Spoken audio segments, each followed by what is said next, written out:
Assalamualaikum warahmatullahi wabarakatuh. Liridha'illah wa li syafa'ati Rasulillah ala hadini ya kulli niyatin sholihah summa ila hadratin Nabiyil Mustafa Muhammad sallallahu alaihi wasallam wa ala alihi wa ashabihi wa dzurriyyatihi wa ahli baiti ajma'in thumma ila hadratin jami'il malaikatil muqarrabin wal muwakkilin malaikatil arsyil azim summa ila hadratin jami'il anbiya'i wal mursalin wasyuhada'i wassalihin summa jami'il awliya'illah bil khusus Syekh Abdul Qadir Al-Jailani qaddasallahu sirra summa ila hadratin jami'il masyayikhina Abil khusus Syekh Fadil Al-Jailani qaddasallahu sirra summa ila hadratin jami'il wali walidina warhamhuma kama rabbayana shighara lahum al-fatihah. A'udzu billahi minasyaitonir rajim. Bismillahirrahmanirrahim. Alhamdulillahi rabbil alamin. الرحمن الرحيم مالك يوم الدين إياك نعبد وإياك نستعين اهدنا الصراط المستقيم صراط الذين أنعمت عليهم غير المغضوب عليهم ولا الضالين آمين ربنا هب لنا من أزواجنا وذرياتنا قرة أعين واجعلنا للمتقين إماما ربنا هب لنا من الصالحين ربنا هب لنا من الصالحين سبحانك لا علم لنا إلا ما علمتنا إنك أنت العليم الحكيم Raditu billahi rabba bil islami dina bi Muhammadin wa rasulah. Rabbi zidni ilma warzuqni fahma. Amin. Kita sampai di ayat ke-35 surat Ar-Ra'd yang punya kitabnya di jilid yang kedua Tafsir Al-Jailani halaman 533. Hampir khatam jilid keduanya Bapak Ibu ya.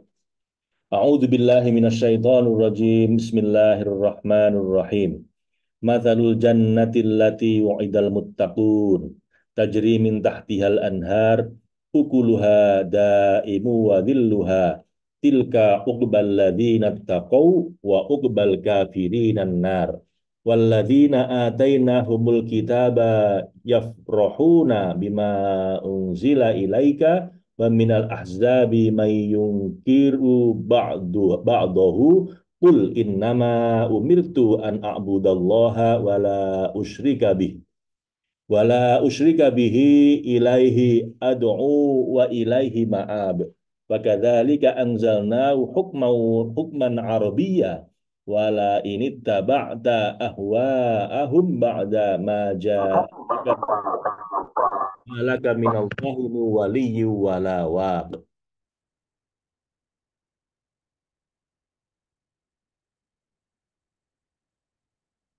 Walaqad arsalna rusulan min qablika wa ja'alna lahum azwajan wa dzurriyyah wa ma kana li rasulin ay ya'tiya bi ayatin illa bi idznillah likulli ajalin kitab yamhullahu ma yasha'u wa yuthbit wa indahu ummul kitab wa imma nuriyannaka ba'dalladzi na'iduhum aw natawaffayannaka fa innama 'alaikal balahu wa 'alainal hisab.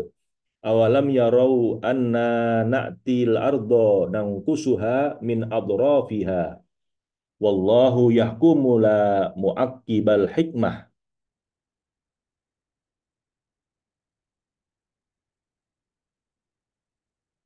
Wallahu yahkumu la mu'aqqiba li hukmi wa huwa sari'ul hisab wa qad makara alladziina min qablihim falillahil makru jami'a ya'lamu ma taksibu kullu nafsin wa saya'lamul kuffaru liman uqbad dar wa yaqulul ladziina kafaru lasta mursala qul kafa billahi shahidan baini wa bainakum wa man indahu ilmul kitab.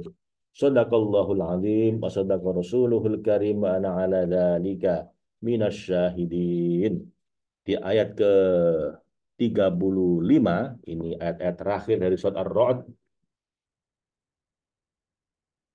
Saya kalau disuruh guru saya kalau ada orang mau meninggal, nazaknya susah diminta bacakan surat Ar-Ra'd ini. Saya nggak tahu kenapa, Bapak Ibu. Tapi sering berhasil ya. Jadi kalau ada orang meninggalnya susah, dibacakan surat Ar-Ra'd ini. Guntur ya, mungkin dikasih guntur biar cepet, biar cepet balik gitu ya. Memang ayat-ayat ini ayat-ayat yang menunjukkan kebesaran Allah gitu ya.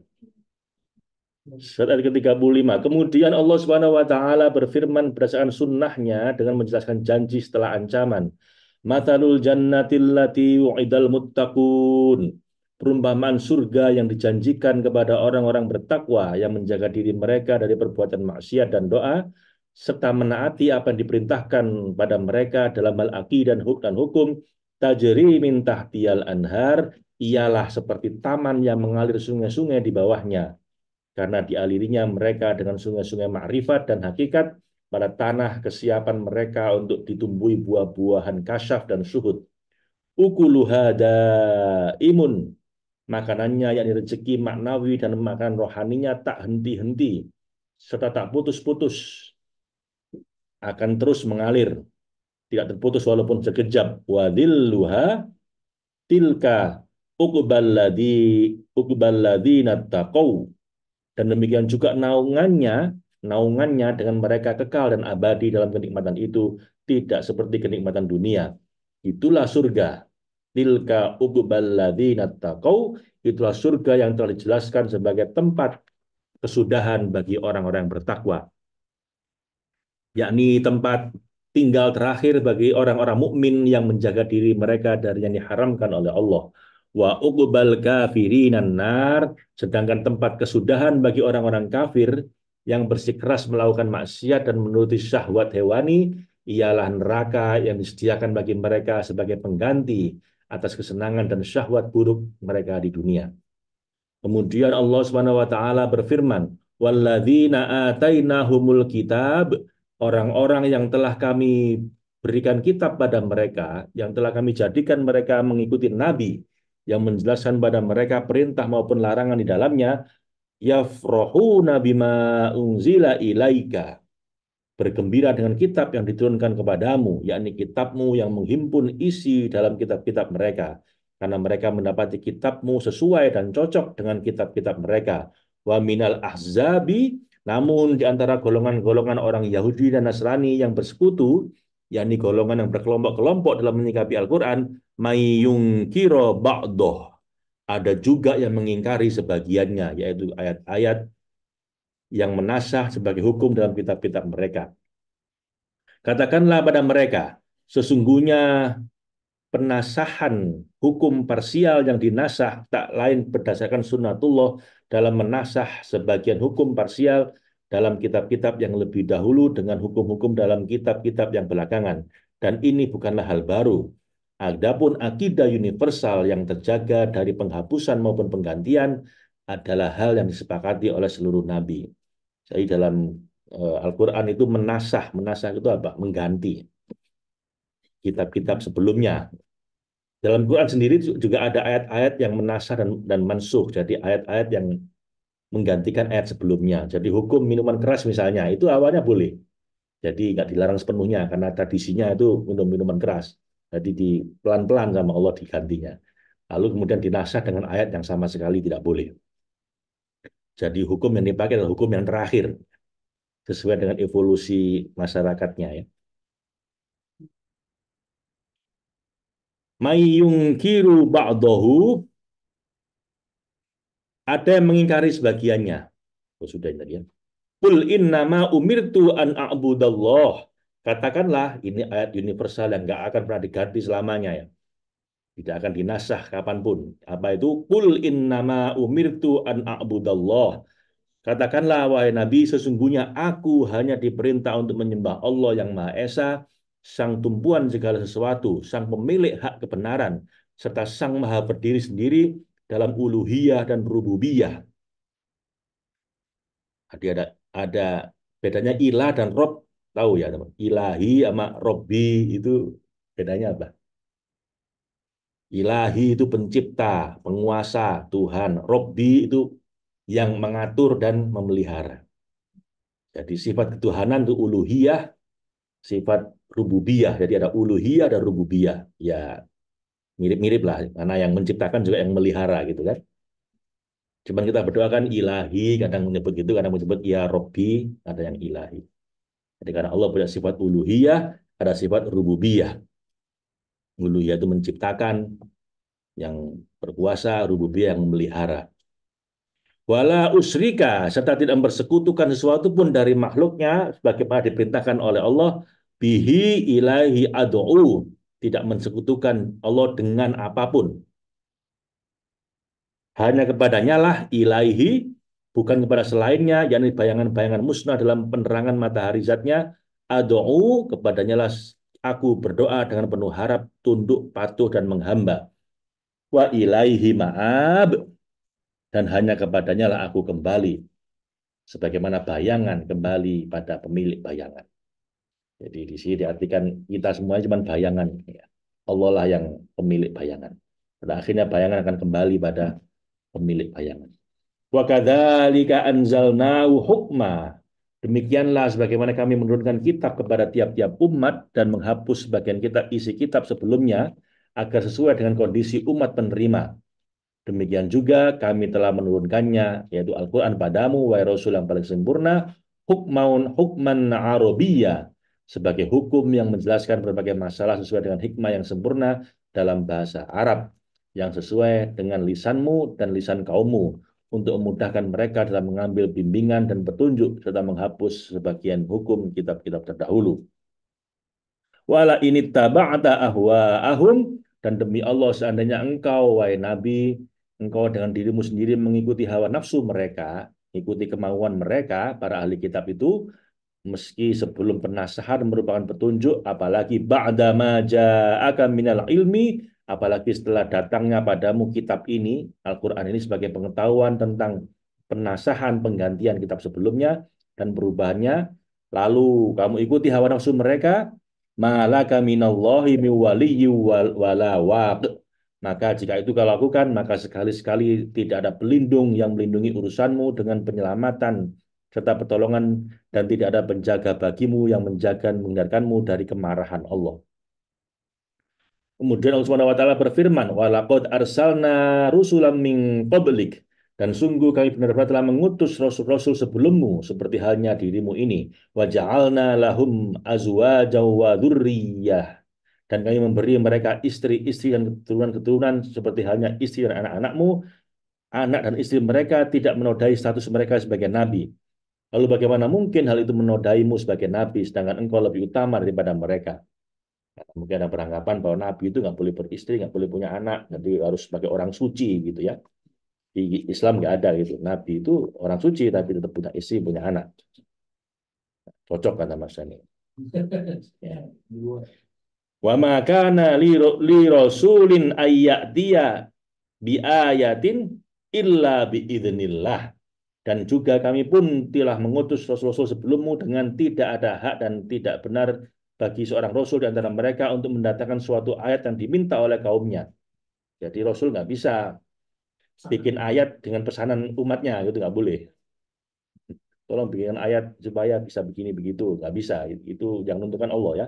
Illa biidznillah, melainkan ayat-ayat itu turun dengan izin Allah dan wahyunya, bukan nuruti nafsu umatnya.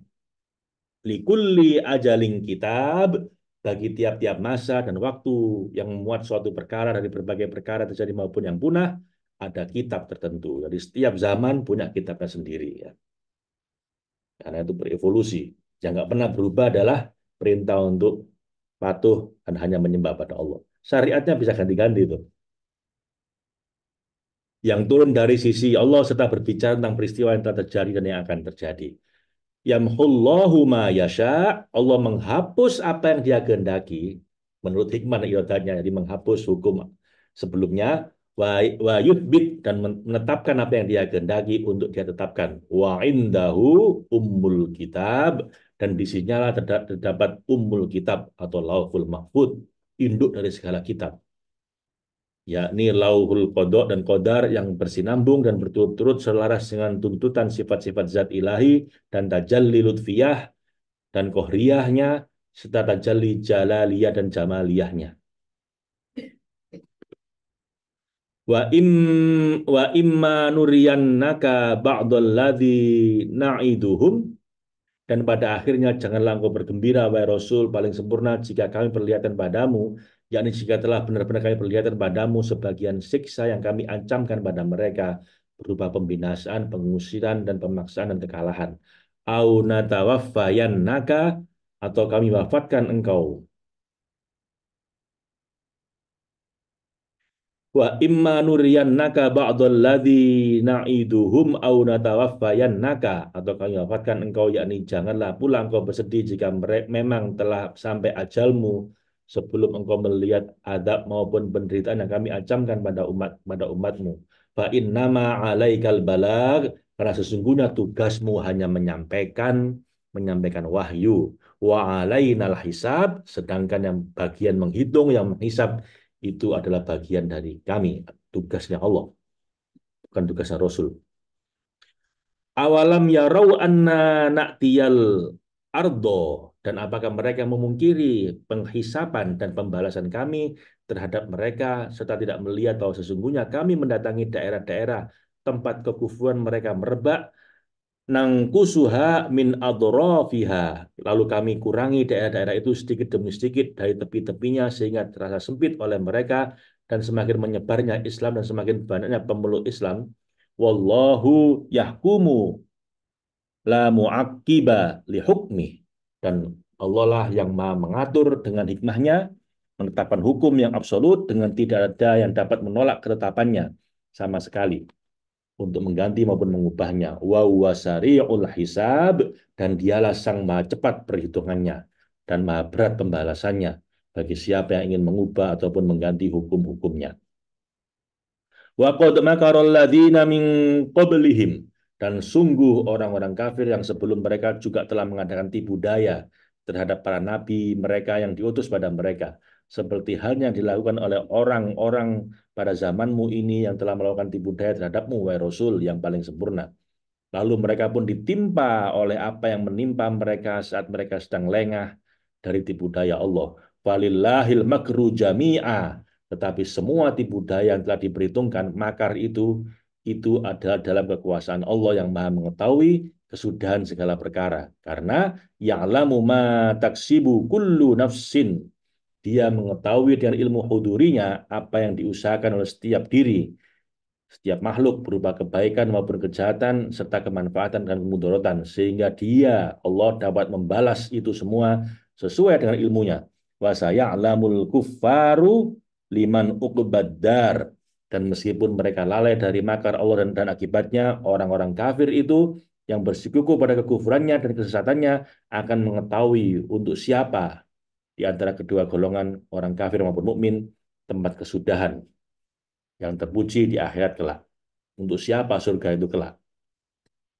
Wa yaqulul ladzina kafaru, dan lantaran parahnya kesesatan dan permusuhan keras mereka kepada engkau, wahai Rasul, berkatalah orang-orang kafir terhadap agamamu dan kitabmu, yakni para pemimpin dan tokoh mereka itu berkata, lasta mursala, engkau bukan orang dijadikan Rasul dari sisi Allah seperti para Rasul kami yang lainnya. Karena itu kami tidak akan mengikutimu, serta tidak akan beriman padamu dan pada kitabmu.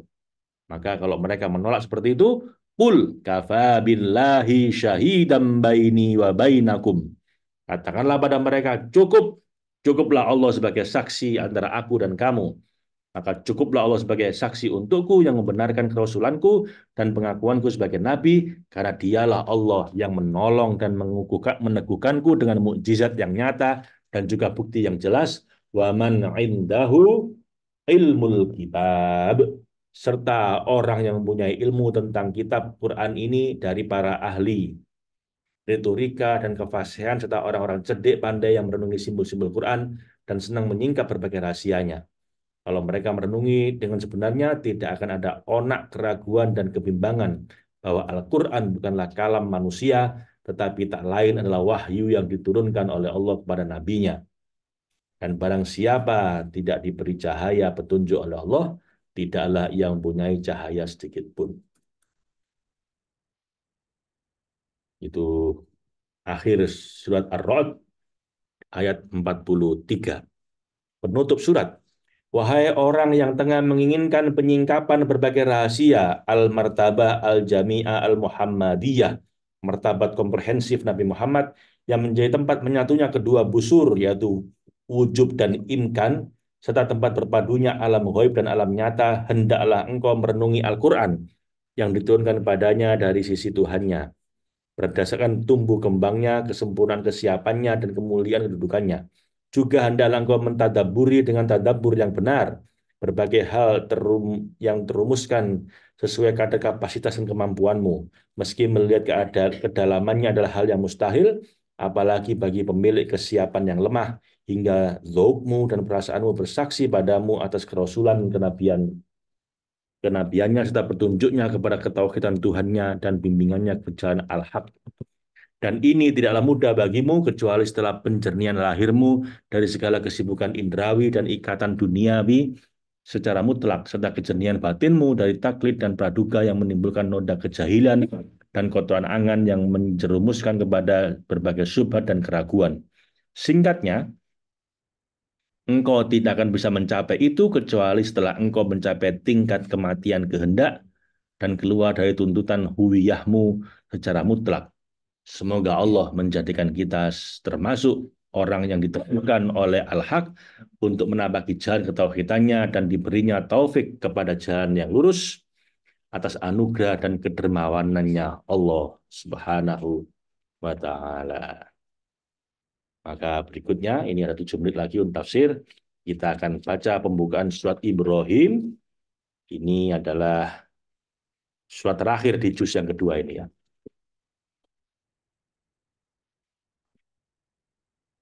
Suratnya agak pendek ini ya. Surat Ibrahim. Kayaknya puasa hatam ini. Lebaran sudah kitab yang ketiga. Jadi kayaknya saya ke Amerika bawa juz yang ketiga. Kita ngaji dari San Diego ya.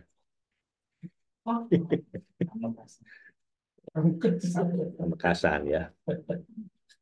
Mudah-mudahan. Dulu saya kalau pergi-pergi nggak saya bawa. Sekarang saya bawa aja dimanapun kita ngaji. Mudah-mudahan dapat berkahnya walaupun dikit-dikit, walaupun benar-benar ngantuk-ngantuk, walaupun kadang nggak paham, pokoknya ngaji aja terus. Nanti paham-paham sendiri. Pembuka surat Ibrahim. Bismillahirrahmanirrahim. Bagi para perenung serta para ahli pemahaman dan pengambilan pelajaran dari orang-orang yang mendapat penyingkapan dan mengambil cahaya melalui berbagai kilauan cahaya wujud yang bersinar dan bertajalli pada berbagai ciptaan yang gaib maupun yang nyata, tidaklah samar bahwa hikmah pengutusan para rasul dan penurunan kitab-kitab tak lain adalah untuk mengeluarkan orang-orang jahil, orang-orang bodoh dan lalai dari gelapnya kesesatan, serta dari ranah taklid dan dugaan ke cahaya keyakinan, serta ranah makrifat, supaya mereka menyadari peran mereka di permulaan dan penghujung, serta keadaan mereka di tempat mula dan tempat kembali mereka, serta memahami hikmah diadakan dan dimunculkannya mereka. Kita bolak-balik ketemu dari gelap ke cahaya, dari gelap ke cahaya ya. Makanya kita sering latihan apa? Light of abundance. Supaya merasakan, supaya nggak jadi teori. Banyak orang masih bingung, light of abundance gimana Pak latihannya? Pokoknya rasakan aja dulu. Nanti gimana ya, hal yang agak yang agak halus itu nggak bisa langsung dirasakan. Nanti tiba-tiba teman-teman akan bisa merasakan ya.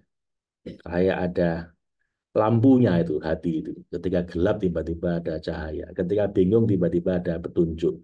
Ketika dilema tiba-tiba ada yang bimbing. Ketika sumpek tiba-tiba ada kebahagiaan. Ketika nggak punya uang tiba-tiba ada yang transfer. Nah, ini yang paling. Kok ini mesti langsung. Kayaknya saya. Kalau udah langsung ini langsung semangat semua ya. Kalau inti kehidupan katanya. Korong dekornya kayaknya. Yesus ya ya. Itu. Nanti teman-teman rasakan. Semoga ya. Karena itu, dan setelah mereka sadar dan paham, akan mudahlah bagi mereka untuk menapaki jalan tauhid yang menyelamatkan dari gelapnya keraguan serta gulitanya waham, dan mereka pun akan dapat naik dari martabat terendah dan terbawah ke martabat tertinggi dan teratas. Karena itu Allah Subhanahu wa taala berbicara kepada kekasihnya dengan apa yang dia bicarakan, serta menurunkan kepadanya apa yang dia turunkan sebagai peneguhan dan penyempurnaan baginya, bagi hambanya dalam membimbing hamba-hambanya menuju ketauhidan padanya, pada Allah Subhanahu wa taala. Bismillahirrahmanirrahim. Alif lam ra, kitabun anzalnahu ilaika litukhrijan nasa minadz-dzulumati ilan nur biidzni rabbihim ila siratil azizil hamid. Dia pun berfirman seraya memulai dengan nama mulianya Bismillah, dengan nama Allah yang bertajalli dengan berbagai kesempurnaan yang layak ke dalam dada para nabinya untuk menyempurnakan orang yang beriman kepada mereka di antara hamba-hambanya serta menunjuki mereka yang beriman itu ke jalan ketauhidan pada Allah. Ar-Rahman yang Maha Pengasih kepada mereka dengan mengutus Rasul dari jenis makhluk yang sama dengan mereka agar mereka mudah mengambil faedah, meniru, dan mengikuti petunjuk dari Rasul itu tanpa susah. Ar-Rahim dan Allah yang lagi Maha Penyayang pada mereka dengan kitab yang menghimpun seluruh syiar suluk mereka di tempat mula mereka dan tempat kembali mereka agar sang Rasul berkekalan di antara mereka. Alif Lam Ro. Wahai insan kamil yang paling berhak dan paling layak bagi berbagai pancaran lau simbol, berbagai rincian halus rububiyah, dengan diturunkannya itu semua kepadamu melalui wahyu dan ilham, lalu engkau menyiarkannya di antara manusia melalui bimbingan dan pendidikan ke arah kesempurnaan. Ini adalah kitabun anzalnahu ilaika. Ini adalah kitab yang mencakup semua pancaran berbagai rincian halus rububiyah dan berbagai rincian lembut lauh uluhiyah, serta sesuai dan cocok dengan kedudukan penghimpunmu yang kami turunkan kepadamu sebagai peneguhan atas risalahmu. Kitabun anzalnahu ilaika litukhrijan nasa minadz-dzulumati ilan nur, supaya engkau mengeluarkan manusia yang lalai terhadap makom sejati dan kedudukan hakiki mereka dari berbagai kegelapan imkan dan alam ragawi menuju cahaya terang benderang yang murni dari noda materi dan waktu. Dan tidaklah engkau mengeluarkan mereka melainkan biidzni rabbihim, dengan izin Tuhan mereka yang telah melihara mereka pada kesiapan asal dan fitrah mereka dengan berbagai kelembutan dan kemurahan, serta memberi mereka taufik untuk menerima apa yang kau bawa dari Tuhan untuk mengantarkan mereka ila siratil azizil hamid, menuju jalan Tuhan Sang Maha Perkasa yang Maha Berkuasa dalam urusannya sesuai dengan kodrat dan iradatnya dalam keadaan paling lurus dan paling adil, lagi Maha terpuji dalam perbuatannya karena keterbebasannya dari kedua tepi, ifrod dan tafrid, berlebihan dan berkekurangan. Shadaqallahul azim wa sadaqa rasuluhul karim ana ala dzalika minasyahidin. Kita lanjut dengan Al-Hikam, hikmah yang ke-39. Saya 77 ini, kayak tahun kelahiran saya. Hikmah ke-39. Ihtadar rohiluna ilaihi bi anwarit tawajjuh wal wasiluna lahum anwarul muwajahati fal falawwalu fal awwaluna lil anwari wa haula'i wal wa haula'il anwaru lahum li'annahum lillahi la li syai'in dunah qulillahu qulillahu thumma dharhum fi khawdihim yal'abun. Those who are voyaging to him are guided by the light of their orientation, whereas those who are united to him have the light of face-to-face confrontation. The former belong to their lights, whereas the lights belong to the latter. So they belong to God and to nothing apart from him. Say Allah, then leave them prattling in their vain talk.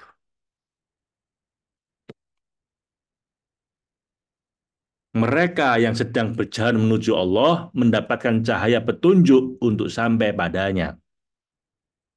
Sementara mereka yang telah sampai dalam pelukan cintanya mendapatkan sinar gemerlap kebersamaan dengannya. Golongan pertama mendatangi cahaya, sedangkan golongan kedua sudah diliputi cahaya. Karena mereka yang telah sampai itu telah bersih dari segala sesuatu selain Allah. Sebagaimana firman Allah dalam Quran surat Al-An'am ayat 92, katakan Allah, lalu biarkan mereka bermain-main dalam kesibukan masing-masing. Nah, ini filsafat cahaya ya. Antara sudah diliputi cahaya dengan sedang mendatangi cahaya ya.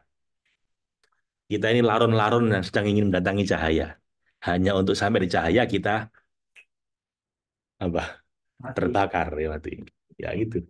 Makanya kita sedang menuju cahaya Allah supaya apa? Begitu sampai padanya kita fana, hilang. Yang ada hanya Allah. Ya, ya, ya, ya ini larun-larun yang sedang mendatangi cahaya. Larun itu makhluk yang ajaib ya. Dia memutari cahaya hanya untuk mati, ditelan oleh cahaya yang dia cintai itu. Gitu. Kenapa Allah bikin kayak gitu? Saya kira sebuah pelajaran buat kita, supaya kita mendatangi sumber cahaya kita hanya untuk begitu kita sampai ke situ, kita lenyap fana unfillah supaya bisa bako unbillah, lenyap diri kita, ego kita, nafsu kita, bahkan diri kita. Hanya dengan begitu kita jadi diizinkan abadi bersamanya. Ruh kita akan terbang menuju padanya. Bako unbillah. Karena emang nggak bisa mendekati Allah ketika ego itu masih ada ya. Ketika ego, nafsu masih merajalela ya kita masih jadi manusia biasa. Hanya kalau kita sudah bisa meleburkan ego kita, melunturkan nafsu kita, baru nanti Allah menyambut. Yaitu hakikat dari la maujuda illallah. Tidak ada yang maujud, semua ini semu, semua ini bayangan semua. Yang nyata hanya Allah. Tapi nggak bisa sampai ke situ sebelum kita la mahbuba illallah. Sebelum satu-satunya kekasih kita itu hanya Allah. Dan nggak bisa jadi kekasih Allah sebelum la ma'buda illallah. Sebelum yang kita sembah hanya Allah. Nah, itu 3 tahap spiritual. Jadi paling nggak tahap pertama adalah menghamba dulu. La ma'buda illallah. Jadi ini makna la ilaha illallah ya. Tidak ada Tuhan selain Allah itu artinya tahap pertama kita la ma'buda illallah. Tidak menyembah selain Allah. Artinya apa? Tidak melekat selain pada Allah. Artinya apa? Siap kehilangan apapun, tidak menghamba pada nafsunya, tidak menghamba pada jabatannya, tidak menghamba pada suami atau istrinya. Kan kita ini mudah sekali. Karena senang sama uang, melekat sama uang. Senang sama pasangan, melekat sama pasangan. Nggak mau pisah, nggak mau hilang gitu kan. Nah, dilatih sama Allah, pelan-pelan diambil satu-satu. Supaya nggak kaget. Supaya hanya melekat sama Allah. Supaya benar-benar lama Buddha illallah. Kalau kita udah nggak sayang kehilangan apapun, nah itu baru. Udah mulai menghamba. Gimana cara melatih hati kita Pak supaya bisa menghamba? Lah itu pakai save itu. Ya Allah, saya ini menderita ini tapi saya ikhlas, saya ridho, saya pasrah. Saya ini menderita ya kehilangan suami, tapi saya ridho, saya ikhlas, saya pasrah. Saya ini susah ya Allah karena baru dapat bonus tiba-tiba ibu sakit. Ya nggak apa-apa gitu, nggak apa-apa ya Allah. Saya ridho. Saya ini susah ya Allah, saya kok punya suami kayak begini. Tapi saya ridho, saya ikhlas, saya pasrah. Ya Allah, saya susah karena istri saya ini kok ngomel-ngomel terus. Tapi saya ridho, saya ikhlas. Jadi teman-teman ini nggak kerasa ya. Tapi itu memang kita desain untuk menuju ke sana gitu. Awalnya itu untuk healing sebenarnya. Tapi ya itu dengan kita latihan begitu, bonusnya adalah healing. Tapi tujuan utamanya bukan healing sebenarnya. Tujuan utamanya supaya kita nggak melekat dengan apapun. Bahkan tidak melekat dengan diri kita juga. Jadi mengambil jarak. Katanya salah satu guru bilang gini, the end of suffering, semua penderitaanmu akan hilang begitu kamu bisa mengambil jarak dengan dirimu, dengan badanmu, dengan pikiranmu bahwa I'm not this body, I'm not even this mind. Wah, itu afirmasinya. Saya bukan badan saya ini dan saya bahkan juga bukan pikiran saya ini. Saya saya beyond that. Saya itu di luar itu. Jadi mengambil jarak. Supaya apa? Supaya ketika pikiran sumpek, kita ambil jarak. Enggak. Yang sumpek pikiran saya enggak. Badan saya sakit, yang sakit badan saya, tapi saya enggak. Jadi saya ini bukan badan, bukan pikiran saya ini. Itu mulai detach, mulai enggak melekat dengan diri kita. Nah, itu mulai itu perjalanan spiritual kayak gitu itu. Sampai akhirnya kita itu menjadi seperti para waliullah, para kasihnya Allah itu ala inna auliya Allah la khaufun alaihim wa lahum yahzanun. Tidak lagi sedih, tidak lagi susah karena apapun. Karena sudah tidak melekat dengan apapun. Jadi mau kehilangan uang, mau kehilangan pasangan, mau sakit, mau apapun, ya sedih. Manusia biasa sedih, tapi ya sebentar. Nggak berlarut-larut. Sampai nanti nggak sedih sama sekali. Kehilangan apapun nggak sedih sama sekali, bahkan kehilangan diri kita pun nggak apa-apa. Nah, kalau udah begitu, mau dihina orang, mau dipuji orang, nggak ngaruh. Kenapa? Karena merasa ini bukan saya, yang ada hanya Allah. Orang kan menghina saya, ya nggak apa-apa emang saya ini awalnya dari lempung kok, dari air mani yang ya yang orang mungkin lihat nggak jijik mungkin ya, tapi yang ada hanya Allah itu. Jadi itu rahasianya kenapa Nabi di Taif dilempari batu nggak sakit hati, karena emang udah detas dengan dirinya itu udah nggak nganggap ini saya gitu. Yang ada hanya Allah. Lah kalau udah bisa lama lama Buddha ilallah nanti dikasih cinta sama Allah. Akhirnya karena udah nggak melekat dengan apapun, udah nggak cinta sama apapun, ya senang ya, ya uang oke, pegang istri suami ya, ya senang kita. Tapi kalaupun nggak ada itu semua, kita nggak ngaruh. Berarti kita sudah tidak melekat dengan apapun. Saatnya lah Allah menurunkan cahaya cintanya tuh. Jadilah la mahbuba illallah. Jadi kita hanya terobsesi sama Allah, kita hanya melekat sama Allah, cinta kita hanya Allah sampai suatu saat diri kita ini hilang. La maujudah illallah. Ini sudah diliputi oleh cahaya.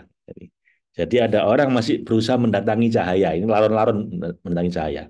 Sampai satu hari mudah-mudahan kita diliputi oleh cahaya. Laronnya mati, kena cahaya mati. Mati di dunia untuk abadi di alam barzah di akhirat. Makanya para kekasih Allah nggak pernah mati.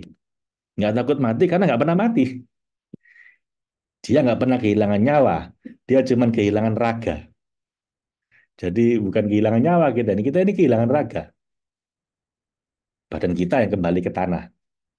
Berawal dari tanah, kembali ke tanah. Tapi ruh kita akan abadi bersamanya. Itu kalau sebelum mati sudah masuk ke zona cinta. Minimal zona hamba. Tapi kalau enggak, ya mati sama semuanya. Seru ya ini ya. Nanya masa. Kapan selesai Pak? Ngantuk deh. Liyunfik dzu sa'atin min sa'atih wa man qudira alaihi rizquhu falyunfik mimma atahullah. La yukallifullahu nafsan illa ma ataha sayaj'alullahu ba'da usri yusra. Ini surat At-Tolak ayat 28. Hendaklah orang yang mampu memberi nafkah menurut kemampuannya. Dan orang yang disempitkan rezekinya hendak juga memberi nafkah dari harta yang diberikan Allah padanya. Allah tidak memikulkan beban kepada seseorang, melainkan sekedar apa yang Allah berikan padanya. Allah kelak akan memberikan kelapangan sesudah kesempitan. Jadi ya Allah itu ngasih beban sesuai dengan kemampuannya. Kalau presiden yang tanggung jawabnya gede, CEO tanggung jawabnya lebih gede, nanti direktur ya lebih ya mungkin di bawahnya itu ya sesuai dengan kemampuan masing-masing, sesuai dengan kewajibannya. Comes with great power, great responsibility. Jadi jika ketika dikasih kekuasaan, kekuatan pasti ada tanggung jawab yang lebih gede. Ya, jadi ya semua harus beramal sesuai dengan levelnya masing-masing dan lakukan dengan bahagia, nggak usah iri dengan orang lain karena yang diiriin itu juga belum tentu lebih enak gitu. Sama mungkin iri sama saya, ya, Pak Faiz ya, dapat uang paling banyak, misalnya gitu. Ya cobain dari saya. Kuat nggak? Belum kepegang uangnya udah ada yang minta. Siap ngasih nggak? Jangan-jangan gini, kayak petinju. Diminta petinju orangnya. Nggak siap jadi pesilat. Loh, saya juga awalnya berat teman-teman. Nggak semudah itu. Ini udah direncanakan, wah saya mau pakai untuk ini. Ah, tiba-tiba ada yang butuh yang lebih, ya, ya wis. Itu. Siap menahan gitu. Kadang-kadang kita tuh iri misalnya. Enak ya Pak Rian tuh gini-gini ya. Cobain dari Pak Rian. Enak Mas Dani. Cobain gantian sama Mas Dani. Oh, gak ada ngomong.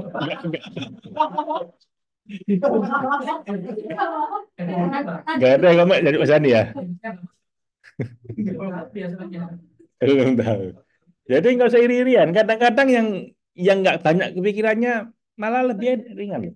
Tukang becak kayaknya nggak, tukang becak susah. Loh, dia tiap hari fitness kardio, sehat. Ngantuk tinggal tidur ngorok di situ. Nggak perlu kasur yang enak, dia di situ juga bisa tidur. Bangun-bangun sarapan, ngopi, ngobrol-ngobrol dengan temennya. Nggak pakai mikir negara, nggak pakai mikir gini-gini. Sekali guyon, ya. Jadi belum tentu juga kita punya uang lebih banyak, lebih enak. Jadi maksudnya di sini adalah kita harus ridho dengan peran apapun diberikan oleh Allah. Tidak usah ngelirik orang lain. Karena di dunia ini sementara semua, nanti kita hidupnya di akhirat baru. Nah, di peran apapun asal dilakukan yang terbaik, kita akan punya derajat yang tinggi di akhirat. Walaupun tukang adzan, Bilal, nggak lebih rendah dibanding Sayyidina Umar yang presiden. Ya, toh, karena Allah menilainya bukan berdasarkan itu. Allah itu menilai cuma berdasarkan seberapa tulus kamu melakukan tugasmu dan seberapa sungguh-sungguh kamu melakukan itu. Sesimpel itu. Kadang saya juga berpikir ingin jadi orang yang sederhana kayak penyapu masjid di masjid saya dulu. Enak. Pokoknya hidupnya nggak mikiri aneh-aneh. Bangun, bangun masjid, adzan, rileks-rileks, ketiduran di emper masjid, nanti duhur bangun lagi. Enak juga. Jadi makanya saya itu nggak milih peran. Dikasih apapun, ya Allah saya siap. Saya jalani dengan ridho, dengan nyaman. Jadi EJ ya sudah, kerjaan saya pokoknya bangun, follow up, telepon, diniati semoga beliau ini ketika ikut ini dapat manfaat besar. Saya dapat bonus, saya pakai nafkah untuk anak, istri, orang tua saya. Kalau setulus itu, bisa jadi derajatnya lebih tinggi dibanding foundernya sekalipun. Yang mungkin niatnya keliru.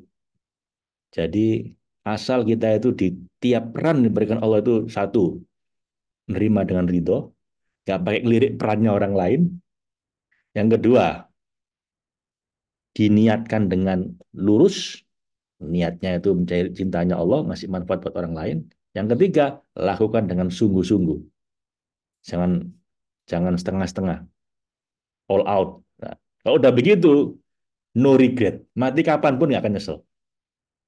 Kenapa? Begitu kita mati, kita udah bilang, ya Allah, saksikan saya sudah melakukan apa yang kau perintahkan sebisa saya. Dengan posisi yang kau berikan pada saya. Enak kalau gitu. Enak nggak? Jadi saya santai. Kadang-kadang enak aja jadi anggota DPR. Ngantuk-ngantuk di situ 200 juta sebulan, 500 juta sebulan. Iya, Bu. Ketagi dengkul gini, uang panas. Saya nggak pernah kepingin. Yang saya ingin ya sekarang ini, yang saya inginkan cuma satu, menjalani peran saya dengan ikhlas dan bahagia sambil membahagiakan banyak orang sampai mati. Nanti kapanpun, alhamdulillah, oke. Enak. Jika suatu hari tiba-tiba sudah jadi DPR, ya saya jalani dengan jadi anggota DPR dengan sebisa-bisanya. Suatu hari jadi gelandangan, saya jadi gelandangan. Terus itu kadang-kadang bayangin, tiba-tiba saya kehilangan semuanya. Istri, anak, meninggalkan saya semua. Kemudian saya pensiun jadi trainer. Kemudian saya tidur di masjid. Tidak apa-apa juga. Saya dulu juga tidur di masjid. Jadi ya, saya jalani dengan itu. Jadi malah enak. Jadi amalnya dalam hal yang lain. Apa, nyapu masjid, ngisi air masjid, adzan, sholat. Ini enak. Nggak pakai mikir follow up, nggak pakai mikir webinar, nggak pakai mikir aneh-aneh. Ya toh. Loh iya, Bu. Saya itu enggak masalah. Tiba-tiba kehilangan semuanya. Oh ya masalah begitu. Loh iya. Jadi tiba-tiba dan saya nggak malu bilang tiba-tiba Bu itu, lupa Faiz kok jadi gelandangan sekarang di masjid. Iya Bu, saya ganti peran sekarang. Gitu. Peran saya sekarang nyapu masjid gitu. Loh itu saya nggak pakai merasa, waduh post power syndrome atau kemudian nggak pakai saya. Enggak saya orang Bali ya. Lu enak mendatangkan saya ke masjid itu kita ngobrol-ngobrol ya. Gimana mana kita makan bareng-bareng gitu. Enggak karena semuanya cuma sementara. Yang kaya raya bakal mati, yang miskin ya bakal mati. Yang sehat ya bakal mati, yang sakit ya bakal mati. Jadi kita cuma nunggu mati aja. Sama-sama mati, mending mati kaya kita mati. Kalau saya nggak pakai milih, saya nggak pakai milih. Dikasih apapun saya oke. Alhamdulillah. Iya, saya ke Singapura tidur di masjid. Di Singapura tapi lagi tak Lu nggak tambah, lu tambah susah loh. Sama di negaranya mah nggak tambah enak loh. Loh, itu di Angulia Mas itu masjidnya para buruh, buruh-buruh bangunan gitu. Dari Afghanistan, dari mana? Ya, negara-negara susah begitu. Makanya itu 24 jam aktif. Subuh-subuh di sana tuh rame, termasuk pedagangnya rame dan murah-murah gitu. Oh, waktu itu nggak ikut ya, Mas. Kapan-kapan kalau ke Singapura, diajak ke situ, di Seranggun Road. Itu subuh rame, Mas. Cuman kalau masjid-masjid yang lain buka jam 10 pagi menjelang duhur.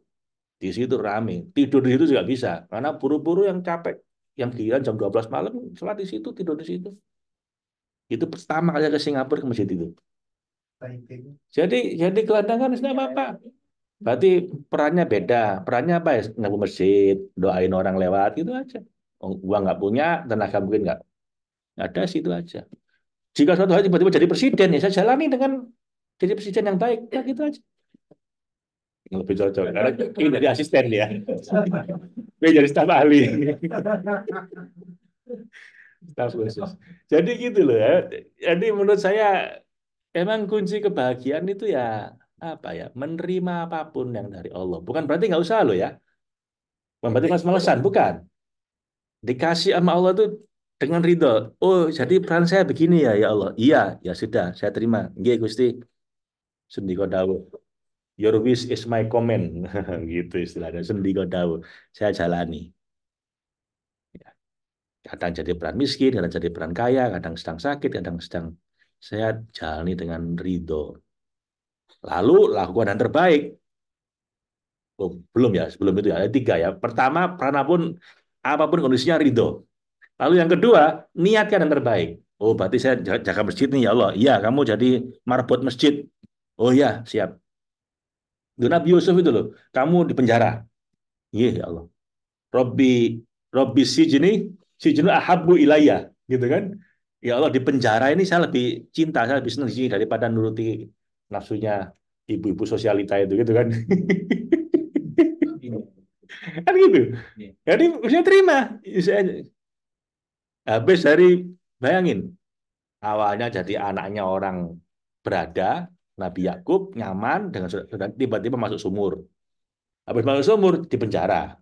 Baru setelah lulus ujian semua itu baru jadi menteri. Dan dalam peran apapun nggak berubah hatinya. Nah, kan enak kalau gitu. Iya Mas ya. Enak. Loh, saya 8 tahun tinggal di mertua Mas. Nyuci baju. Loh, saya nggak disuruh loh. Saya volunteer, saya lakukan sendiri. Satu hari 2 ember. Is ngapain? Nggak usah bajumu sendiri. Nggak apa-apa Mas. Saya kan tinggal di sini ya. Saya emang dari dulu bagian nyuci baju. Ini masih enak dulu yang saya cuci baju-baju kena kencing ibu saya. Yang direndam 5 hari, direndam 3 hari. Jadi saya nikmati sambil nyetel musik atau nyetel ngaji sambil 2 jam kan nyuci baju sampai tenang ke baca olahraga. Habis itu jadi trainer, coba.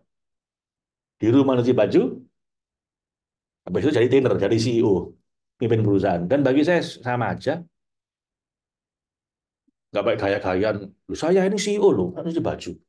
Enggak, saya CEO di kantor, di rumah saya menantu. Kasur saya itu nggak pakai dipan di tempatnya mertua saya itu. di bawah. Sampai Zeni usia berapa ya? Padahal kita udah bangun panti asuhan lantai 3. Saya nggak beli rumah. Saya bagi-bagi aja sampai mertua saya bilang, "Is, kayaknya kamu waktunya mandiri, perlu punya rumah." Oh, gitu ya, Pak. Siap, saya bilang gitu. Oh, berarti saya punya rumah. Ya wis, saya ngomong gitu siap, langsung saya keliling nyari rumah. Nggak ada uangnya itu. Uang nggak ada. Nah, ketemu di Pondok Kelapa, ya, saya beli. Jarak beberapa bulan ketemu rumahnya, saya bayar. Saya DP nggak ada, tiba-tiba ada Albi. Ya sudah, DP 400 juta, saya bayar Pak sudah. Jadi selucu itu hidup saya itu. Ya pokoknya peran apapun, intinya itu, peran apapun jahit dengan ridho. Saya kayak Mbak Lia gini, pulang naik motor, saya dulu gitu kerjaannya. Sama enak, naik motor udah kayak orang, gitu. Motor saya dulu 40 kilometer per jam, Mas, Mbak. Digas nggak bisa, warisan ayah saya tahun 80-an. Suatu hari saya ngantuknya nih, pulang dari follow up. Sekarang enak follow up pakai telepon. Dulu follow up itu datangi rumah orangnya satu-satu. Saya bawa tas produk, bawa tas whiteboard, pakai ini. Habis pagi sekolah, ibu udah beres semua, saya follow up. Habis sisa itu, kekenjeran-kenjeran itu priuk. Sampai sana follow up, nyelupin apa? Sapu tangan itu kan, timunnya pakai sapu tangan. Sapu tangan kena semir, dimasukin LOC itu langsung luntur. Wah ini kan, wah, nggak join saya. Ya udah pulang lagi. Tiba-tiba hujan. Brrr. Ya sudah hujan. Itu sampai saya nyanyi. I can spend my life in this sweet surrender. Nah, jadi nanti udah saya rela ya Allah menghabiskan seluruh hidup saya dalam kepasrahan yang indah ini. Saya sambil nangis itu. Karena bagi saya semua cuma peran aja. Enggak, closing-closing 3 tahun bonusnya 350.000. Saman kuat jadi EJ 3 tahun bonus 350.000. Itu pun nggak tiap bulan. Itu bonus tertinggi. Saya masih ingat saya belikan baju Valino itu. Itu baju sampai lecek saya pakai karena ini kebanggaan saya. Gaji saya pertama. Itu pun gara-gara disundul oleh bahwa saya dapat bonus, akhirnya saya dapat bonus. 3 tahun loh jokir balik haru-haruan itu kan. Tapi saya nikmati. Suatu hari pulang ngantuk naik motor itu, nabrak beca. Buak, habis nabrak giginya muncul di gigi satu. Lebih pelan lagi. Sampai rumah gigi satu. Jadi saya itu sampai nyetir motor ambil tidur. Nabrak becak. Mas Dani Jaya pacaran. Wah, enak ini. Dia lulus duluan, saya nggak lulus. Iya, saya lulus 6 tahun baru lulus. Saya ngantri dia ke Delta Plaza, beliin dasi, beliin baju, berangkat ke Jakarta, gajinya berapa, Bos? 10 juta, 12 juta gaji pertama dia. Ya. Saya masih kuliah. Loh iya, loh enggak, saya gini supaya membesar hati teman-teman. Jangan merasa kok gini amat ya hidup ini. Pulang pergi naik motor, kepanasan, kehujanan. Dan gitu itu Allah nggak suka. Kamu bisa hidup, itu udah luar biasa. Tak kasih nafas tiap hari nggak pakai minta. Kamu maksiat tak kasih nafas. Kamu tidur tak kasih nafas. Lu kok komplain? Bangun-bangun dipikirin utang akhirnya stres. Bangun bersyukur dulu kayak bisa nafas. Ini malah malah stres. Lo enggak kadang-kadang saya juga kayak gitu sih. Kan saya suka stres dulunya. Jadi jangan ngomong gini untuk mengafirmasi diri saya sendiri juga. Satu tempo ya. Santai aja, enggak apa-apa. Cari dengan bahagia. Ya. Mudah-mudahan kita semua nanti reuni akbar di surga ya. Enak nanti loh. Bu Titi gimana kabarnya Bu? Iya Pak, alhamdulillah saya masuk surga Jannatun Naim. Oh iya iya. Alhamdulillah Bu. Kan enak. Ini anggap aja sementara semua. Hampir. Dia katanya saya di MPN nggak apa-apa penting surga. Tapi apa kerinduan Pak? Jadi di manakah kita ya? sedang dalam menuju cahaya atau sudah diliputi cahaya, keduanya di jalan yang mulia. Cuman beda level aja. Asal jangan sampai kita menjadi orang yang menjauhi cahaya atau menolak cahaya. Lah itu yang naudzubillah min dzalik. Jalani semuanya dengan ridho, dengan ikhlas, dengan bahagia. Toh semua pada akhirnya mati. Nggak lama lagi, nggak lama lagi. Don't you know yet, it's your light that lights the world. Tidakkah kamu tahu, cahayamu lah yang menerangi dunia. Ini Maulana Rumi ini yang bilang. Oke, 2 menit lagi. Saya kira cukup, kawan-kawan ya. Gimana, seneng tak ngaji ini? Hmm. Supaya nggak closing-closing aja terus. Kadang-kadang ngaji, kadang-kadang makan. Yang enak ya, dinikmati. Hidup ini harus bahagia. Karena kalau orang nggak bahagia, itu akhirnya cenderung nggak ridho. Kenapa sih kok bahagia? Dengan bahagia kita cenderung bersyukur. Sementara kalau nggak bahagia, kita cenderung komplain, cenderung mengeluh, cenderung akhirnya nggak ridho. Nah itu, nanti laknatnya Allah yang turun. Alhamdulillah min dzalik. Makanya bahagia. Ya. Saya nggak siraman rohani. Oh, kayak perempuan disiramnya. Ya, ya. Masya Allah, senang banget ikut ngaji Bapak Isu. Ya, Bu Sri Wahyuni, reuni akbar di surga. Sip. Mbak Laila Mufarrihan. Alhamdulillah, Mbak. Ya, begitu teman-teman ya. Ngaji bukan banyak-banyaknya. Yang penting sedikit ataupun banyak, tidak masalah. Yang penting kita bisa menikmati. Harus bahagia sama Allah. Nanti kalau bahagia itu enak. Kalau mau mati datang malaikat, loh malaikat, tak tunggu lama kamu baru datang. Ya wis, ayo cepet. Gitu loh. Jadi gak ada yang malaikat, lu malaikat, jangan, saya nggak mau mati dulu. Akan model kamu. Tambah nanti, gini nanti. Lu malaikat, tak tunggu lama kamu datang sekarang. Alhamdulillah, saya yang cepet. Masuk kubur tanyain, man buka, jangan aneh-aneh. Akan buka. Saya ini dari dulu sudah ngaji al-hikam gitu loh. Kalau pakai tanya man buka. Gitu loh. Diajak guyon malaikat itu. Jangan takut-takut sama malaikat. Malaikat tuh levelnya masih di bawah manusia, asal kita bener ya. Jadi kalau nggak bener lah itu malaikatnya gemes sama kita. Wong dulu aja malaikat disuruh sujud kok sama biadab. Iya kan? Malaikat Jibril itu mendampingi Nabi Isra Mi'raj sampai pada level tertentu beliau nggak berani masuk. Loh kenapa Jibril? Enggak, bukan level saya Nabi. Loh tapi kan kamu malaikat yang paling senior. Iya, tapi engkau makhluk yang paling mulia. Silakan engkau langsung hadap langsung. Sendirian Nabi. Nggak kuat malaikat Jibril. Jadi kita harus menempa diri supaya kita bisa menuju Allah. Ya, Pak Ibu. Terima kasih ya Pak Ibu. Semoga bermanfaat. Sampai ketemu lagi besok insya Allah. Kalau masih ada umur. Assalamualaikum warahmatullahi wabarakatuh.